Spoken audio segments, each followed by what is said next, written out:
Alrighty, hello and welcome to the mini bench build. These types of mini benches are great for doing dovetailing and detail and other types of benchtop work. So hopefully this video will show you how these things get built. So sit back, relax, and enjoy.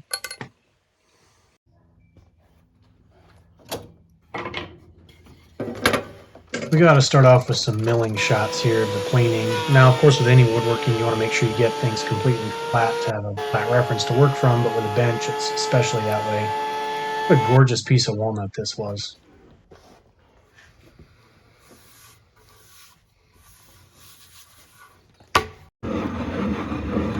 Now, I did start with a nice piece of S2S lumber, so one side of it's going to be flat already. Throwing it through the planer, make sure the other side is flat and parallel, but at this point I'm just chucking it up in my end vise here and taking a couple of passes with a joining plane to make sure it's actually square on the end and remove some of those mill marks.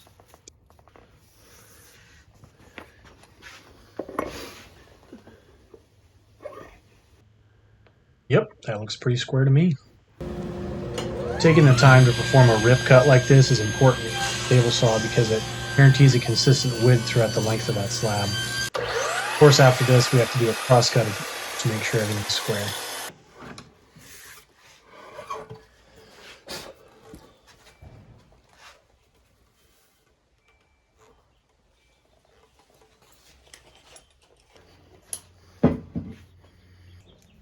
Now what I'm doing in this shot is placing some masking tape. As you can see, the vise is on the bench top there, and there's also another half of it on that ice chest in the background.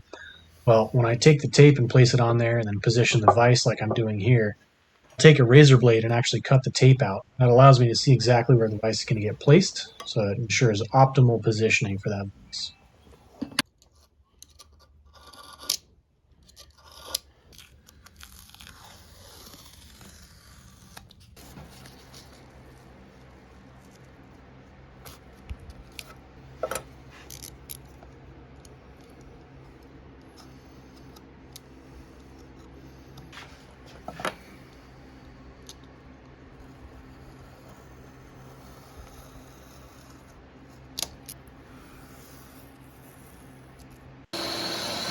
After defining the edges of this cut here with a Japanese pull saw, I went ahead and used a router to hog out some of that waste. After I hogged it out with the router, I used a chisel to clean up some of the edges there. Nice clean spot for that vise to sit in.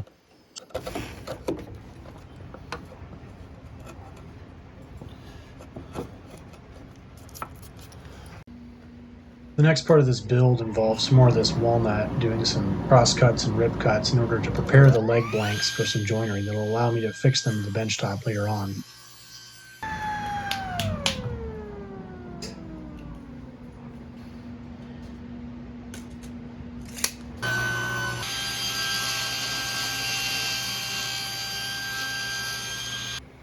Now, when you're working on a build like this and you have a lot of semi-small pieces and complex things like this going together, it's really, really important that you take the time to label things front and up and inside and outside. And just things can get turned around really fast and wind up cutting the mortise on the wrong side of the leg and just makes for a mess overall. So make sure you're very meticulous with your labeling.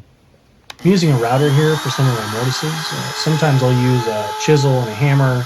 Sometimes I'll use a router. Sometimes I'll use a drill press. It really just depends on whatever you're comfortable with using and whatever you feel is going to be the fastest and most effective way to get it done.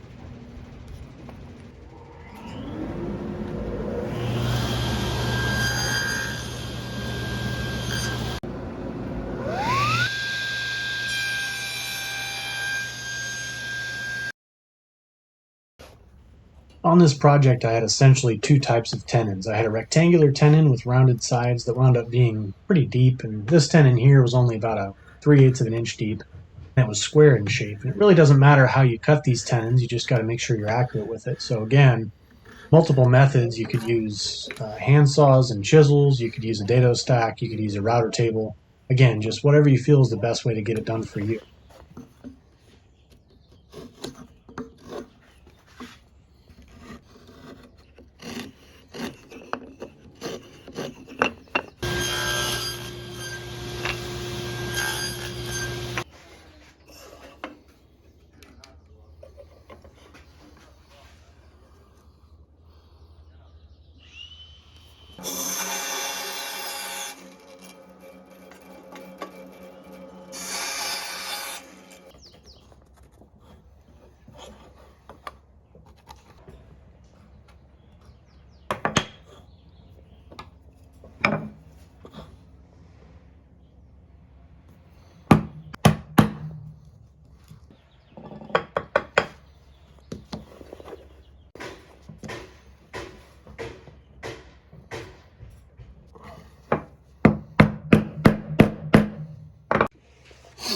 This is the first real shot of the bench starting to come together here. As you can see, I'm doing what's called a dry fit, so no glue, no screws, nothing like that. Just a quick, dirty assembly to get everything in place how it's supposed to look.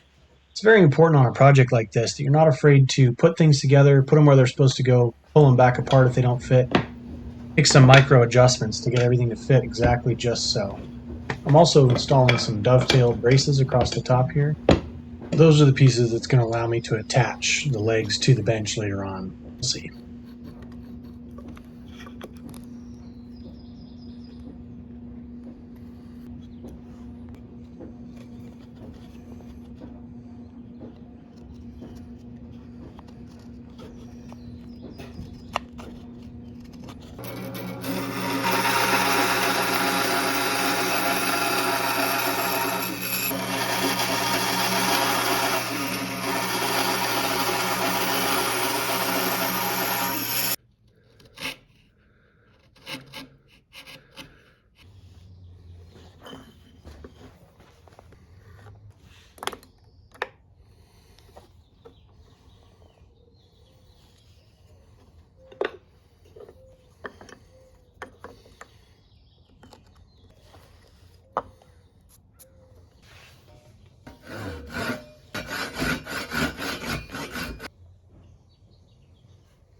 Now, what I'm doing right here is using a white pencil to mark the beginning and end of a track that I cut, a little slot in it for the sliding dead man.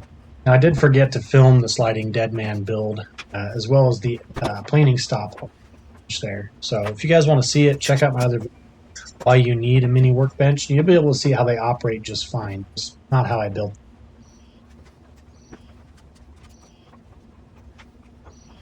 As you can see, my process here is basically do a dry fit, take the dry fit apart, put some glue in there, make sure you use a brush and get it all around. Once the glue is in there, go ahead and assemble it, clamp it together, make sure that it's perfectly square, and then after that I'll dump a little bit of water and use a cloth to kind of wipe off the excess glue. There's different philosophies with this. Sometimes you'll have people try and teach you to flood the whole thing with water and wipe all the glue off. Some guys will leave it on there until the very end, scrape it off. Really up to your preference. One of the easy ways to get a kind of a preview of how the bench is going to look is to dump a little bit of DNA or denatured alcohol in the bench in order to kind of make that grain pop a little bit. Now here what I'm doing is putting together a small drawer that holds a little hidden Allen key that allows you to adjust the end planing stop. It's actually a nice, clever little way to hide that thing.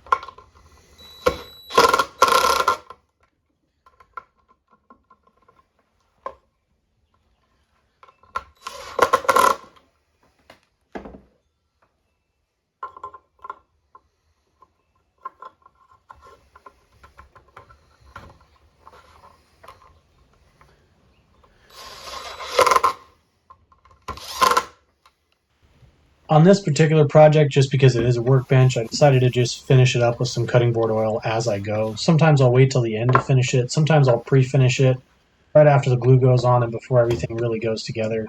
Again, to your personal preference.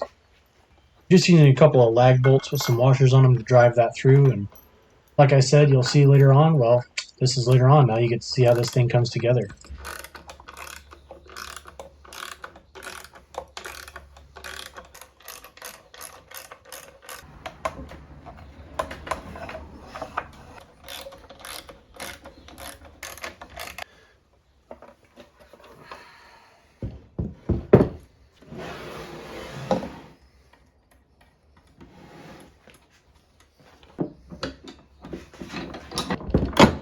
jaws that came on this vise were a little bit older and not the correct size, so you'll see me take them off here in just a minute. Now, my ideology with workbench jaws is you don't want to use too nice of a wood for the jaws. They get marred up over time, so it's best to just use some thick plywood if you can, or use some scraps, whatever you have left over, to prevent them from getting too marred up and make them replaceable over time. At this point, you saw that little secret drawer pull out. I'm just adjusting and testing the end planing stop. This thing was super useful.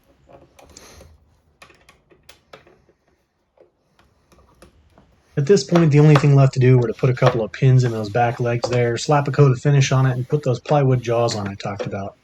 I didn't get a whole bunch of video of me finishing it. That's a little bit boring, but here's a couple of shots of the end here. Hope you enjoyed the video, and thanks for watching.